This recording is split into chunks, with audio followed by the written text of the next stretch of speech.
Munnar KSRTC bus ഡിപ്പോയുമായി ബന്ധപ്പെട്ട് വിവിധ വികസന പ്രവർത്തനങ്ങൾ നടത്തുമെന്ന് ഗതാഗത വകുപ്പ് മന്ത്രി KB ഗണേഷ് കുമാർ. ഇതുമായി ബന്ധപ്പെട്ട് ഉദ്യോഗസ്ഥ പ്രതിനിധികൾക്കൊപ്പം മന്ത്രി ഡിപ്പോയുടെ പരിസര പ്രദേശങ്ങൾ സന്ദർശിച്ച നിർദ്ദേശങ്ങൾ നൽകി.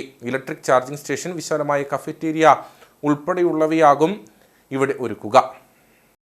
വ്യത്യസ്തങ്ങളായ വിവിധ ഭക്ഷണ വിഭവങ്ങൾ ലഭ്യമാക്കുന്ന വിശാലമായ കഫറ്റേരിയ നിർമ്മിക്കും. ഇതിന് സമീപമായി ഇലക്ട്രിക് ചാർജിംഗ് സ്റ്റേഷനും സ്ഥാപിക്കും. നിലവിൽ ഡിപ്പോയ്ക്കുള്ളിൽ പഴയ ബസ്സുകളിൽ സഞ്ചാരികൾക്കായി സജ്ജീകരിച്ചിട്ടുള്ള താമസ സൗകര്യത്തിൽ മാറ്റം വരുത്തും. പകരം എയർ കണ്ടീഷൻ ഡോർമെറ്ററികളും മതിയായ ശുചിമുറികളും ഒരുക്കും. പഴയ കെട്ടിടങ്ങൾ പൂർണ്ണമായി പൊളിച്ചു മാറ്റുകയും ഇപ്പോഴത്തെ വർക്ക്ഷോപ്പിന്റെ സ്ഥാനം മാറ്റുകയും ചെയ്യുമെന്നും മന്ത്രി വ്യക്തമാക്കി. ഏറ്റവും അറ്റത്തായിട്ട് മൂന്നാറിലേക്ക് പോകുന്ന ഒരു വശത്ത് മരങ്ങൾ നിൽക്കുകയാണ്, ആ ഭാഗമല്ല. ഈ വലതുവശത്തായിട്ട് ഗ്യാരേജിനപ്പുറത്ത് നിൽക്കുന്നൊരു ഹോട്ടലുണ്ട്. അതിനെ പൊളിച്ച് കളഞ്ഞിട്ട് ഒരു കഫറ്റേരിയ നിർമ്മിക്കാൻ പോകും.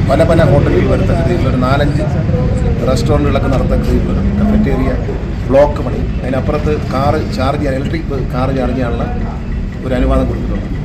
അവരത് സ്ഥാപിക്കും. ഇലക്ട്രിക് കാറിൽ മൂന്നാറിൽ വരുന്നവർക്ക് ചാർജ് ചെയ്യാനുള്ള ഒരു നല്ല സ്റ്റേഷൻ, അതിനടുത്തോട് ചേർന്നൊരു കഫറ്റേരിയ ബ്ലോക്ക്. അത് കഴിഞ്ഞാൽ ബസ് സ്റ്റേഷൻ, അതിൻ്റെ അപ്പുറത്ത് ഡബിൾ ഡെക്കർ പാർക്ക് ചെയ്യാനുള്ള ഷെഡ് പണിയുണ്ട്. നിലവിൽ ഈ കെട്ടിടം കഴിഞ്ഞാൽ ഇവിടെയുള്ള ഈ ബസ്സിനകത്തെ അക്കോമഡേഷൻ മുഴുവൻ മാറ്റിയിട്ട് ഞങ്ങളൊരു air condition dormitory, air condition റൂമുകളുമായിട്ടുള്ള ഒരു സെക്ഷൻ അവിടെ തുടങ്ങും. നമ്മളെ ഈ പുറത്തുകൂടെ നദിയുടെ കരയിലായിട്ട് തുടങ്ങാൻ ഉദ്ദേശിക്കും. ടോയ്ലറ്റുകൾ അവിടെയുണ്ട്. പര്യാപ്തമല്ലെങ്കിൽ ഇനി കുറച്ചുകൂടി ടോയ്ലറ്റുകൾ പണി. അതിനപ്പുറത്ത് MLA അനുവദിച്ച 5 കോടി രൂപ ഈ മാർച്ച് മാസം മുമ്പേ AS ആക്കിക്കൊണ്ട് അത് നിർമ്മിക്കും. യാത്രാ ഫ്യൂൽസിനോട് ചേർന്ന് കിടക്കുന്നതാണ്. ഇവിടെയുള്ള പഴയ 2 കെട്ടിടങ്ങൾ, ഷെഡുകൾ പൊളിച്ചു മാറ്റും. വർക്ക്ഷോപ്പ് കംപ്ലീറ്റ് ആയിട്ട് ഇവിടെ കൊണ്ട് നമ്മൾ നിൽക്കുന്ന ഭാഗത്തേക്ക് കൊണ്ടുവരും.